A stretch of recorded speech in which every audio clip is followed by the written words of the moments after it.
राम प्रसाद का गांव के बीचों बीच एक बड़ा होटल था, लेकिन वहाँ एक अजीब समस्या है।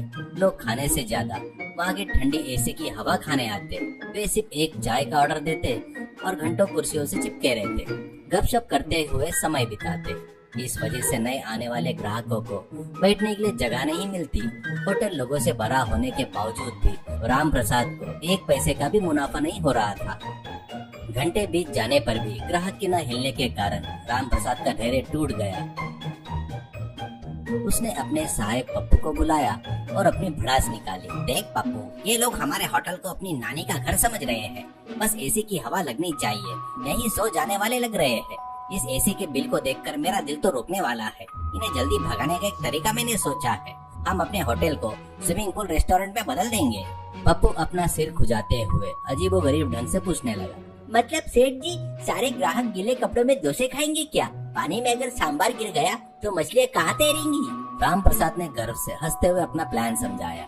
हाँ पप्पू, घुटनों तक पानी रहेगा, उसी में टेबल लगे होंगे। लेकिन असली ट्विस्ट ये है कि मैंने अमेज़न के जंगल से खास पिराना मछलियाँ मंगवाई है। अगर कोई व्यक्ति 30 मिनट से ज्यादा बैठा रहेगा तो मछलियाँ जाकर उसके पिछले हिस्से पर जोर से काटेगी। चोट लगते ही ग्राहक पानी से उछलेगा, बिल भरेगा और भाग खड़ा होगा। पप्पू ने अपनी आंखें फाड़कर डरते हुए पूछा, पर मछलियों को कैसे पता चलेगा सेठ जी कि ग्राहक कौन है और हम कौन है? अगर गलती से उन्होंने मुझे काट लिया तो मेरी क्या हालत होगी?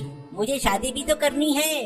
राम प्रसाद ने एक छोटी सी शीशी निकाली, दिखाते हुए कहा, इस शीशे में जो है वो मछली के बिस्किट की महक वाला एक खास लिक्विड है। ग्राहक के बैठने के 30 मिनट बाद उनके सीट के नीचे से ये महक आने के लिए मैंने एक मशीन लगाई है। मछलियाँ उस महक का पीछा करते हुए वहाँ जाएगी, अपने नुकीले दांतों से उनका स्वागत करेगी। हमें कुछ नहीं होगा। पप्पू हैरान हो गया और उसकी तारीफ करते हुए कहा, वाह सेठ जी, आपकी अकल को सलाम करना चाहिए। आप होटल के मालिक से ज्यादा एक वैज्ञानिक के रूप में सफल होंगे। कुछ ही दिनों में रेस्टोरेंट शुरू हो गया। पूरे गांव में इस अजीबोगरीब होटल के बारे में खूब बातें होने लगी। पहले ग्राहक के तौर पर गांव का सबसे जिद्दी इंसान सोमनाथ आया। सोमनाथ पानी में रखे टेबल के पास मेज पर बैठ गया और एक बड़ी प्लेट समोसा और चाय का ऑर्डर दिया। वहाँ की ठंडक में वो आंखें बंद करके आराम से मजे ले रहा था। पप्पू धीरे से राम प्रसाद के पास गया। सेठ जी, वो सोमनाथ जी वहाँ बैठकर अखबार भी पढ़ रहे हैं। वो जल्दी जाने वाले नहीं लग रहे हैं। राम प्रसाद ने अपनी कलाई की घड़ी देखी और चुपचाप कहा, बस 2 मिनट और रुक जा पप्पू, असली खेल तो अब शुरू होगा। ऐसा कहता है। 30 मिनट बाद होते ही सोमनाथ की सीट के नीचे से मछली के बिस्किट की महक पानी में मिल गई। पुल की दूसरी तरफ मौजूदा पिराना मछलियाँ झुंड बनाकर रॉकेट की तरह सोमनाथ की तरफ झपट पड़ी। एक ही पल में सोमनाथ का चेहरा लाल हो गया, उसकी आंखें बाहर आ गई। अरे बाप रे, मेरी तो जान ही निकल गई। ऐसा लग रहा है जैसे कोई ड्रिलिंग मशीन मेरे पिछले हिस्से में छेद कर रही है। एक कैसा अजीब अनुभव है रे। ऐसा कहते हुए सोमनाथ पानी से उछलते हुए बाहर की तरफ भागा। उसके भागने की रफ्तार देखकर आसपास के सभी लोग हक्के बक्के रह गए। यह देखकर पप्पू अपनी हंसी रोक नहीं पाया। अरे सेठ जी, सोमनाथ जी ने छलांग लगाई है। उसे देखकर तो ओलंपिक में गोल्ड मेडल पक्का है। इससे ज्यादा तेज कोई नहीं भाग सकता करके कहता है। तभी राम प्रसाद ने अपनी मूंछों पर ताव देते हुए कहा, पहला विकेट गिर गया पप्पू, हमारी पिराना मछलियाँ बहुत तेज है। ऐसा कहता है। तभी गांव की मशहूर लड़ाकू महिला शांति देवी अपने पति रामलाल के साथ आई। शांति देवी ने चारों तरफ घृणा से देखा और कहा, क्यों जी रामलाल, इस राम प्रसाद को पागलपन का दौरा पड़ा है क्या? पानी में खाना कैसा? कोई बीमारी हो गई तो किसकी जिम्मेदारी हो गई? ऐसा हो गया तो कौन देखेगा? रामलाल डरते हुए गिड़गिड़ाया, पता नहीं सब आ रहे हैं तो मैं भी आ गया, जल्दी से खाकर चलते हैं चलो करके कहता है। लेकिन शांति देवी को परोसे गए खाने से ज्यादा गाँव की गपशप में दिलचस्पी थी। वह राम प्रसाद को डांटते हुए अपनी बहू की बुराई करते हुए 30 मिनट बिता चुकी थी। राम प्रसाद खिड़की से देखते हुए बोला, पप्पू देख, अब देखिए मछलियाँ कैसे शांति देवी का सम्मान करती है। उस औरत की जबान के लिए इन मछलियों की दांत एकदम सही है करके कहता है। तभी तुरंत शांति देवी जी जहाँ बैठी थी वहाँ का पानी एकदम से उथल पुथल होने लगा। पानी में बुलबुले उठने लगे, जैसे कुछ बहुत तेजी से उनके पास आ रहा हो। वो देखकर, अजी सुनते हो, मेरे पैरों में कुछ चुभ रहा है।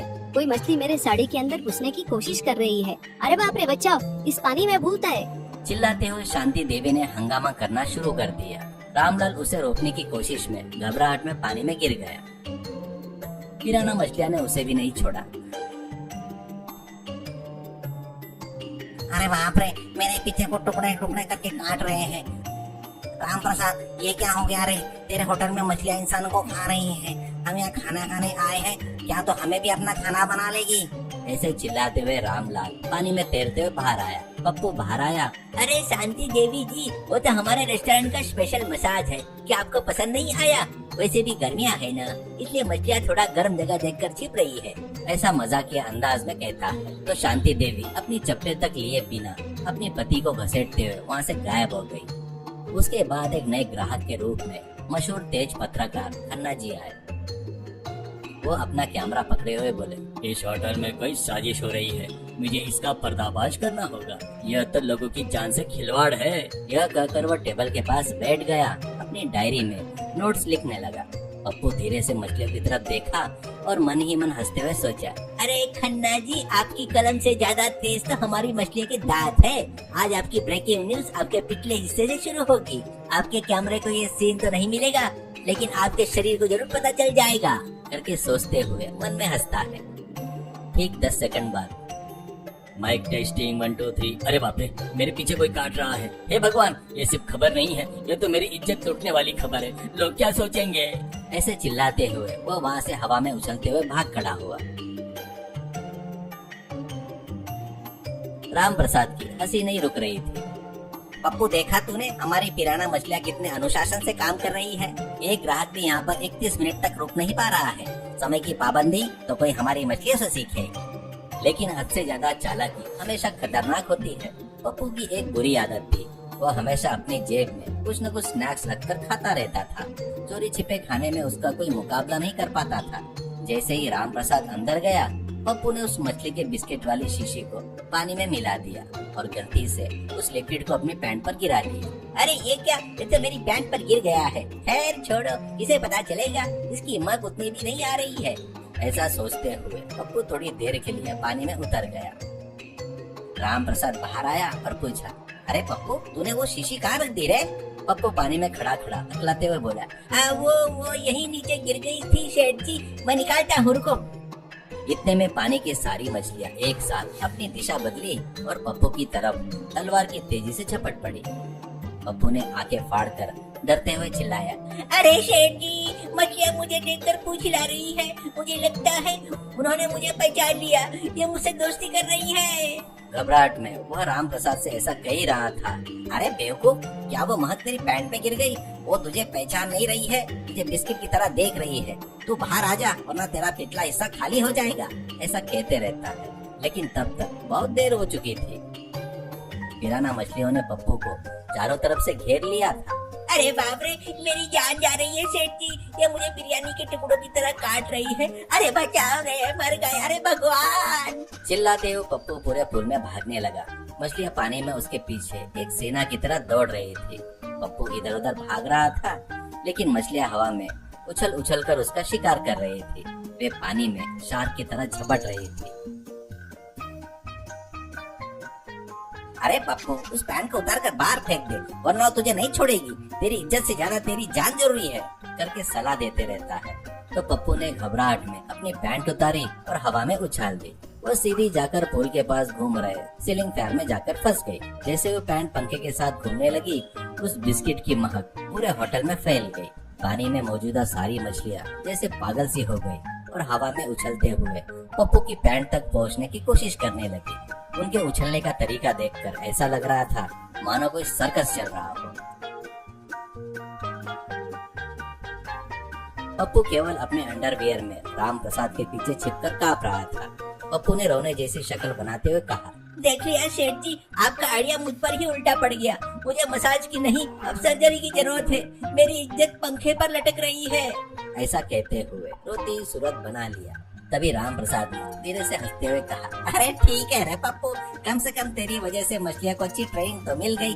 अब तो ये उछल उछल कर काटना भी सीख गई। कल से हम अपने ग्राहकों को थोड़ा ज्यादा समय देंगे, वरना लोग हम पर केस कर देंगे।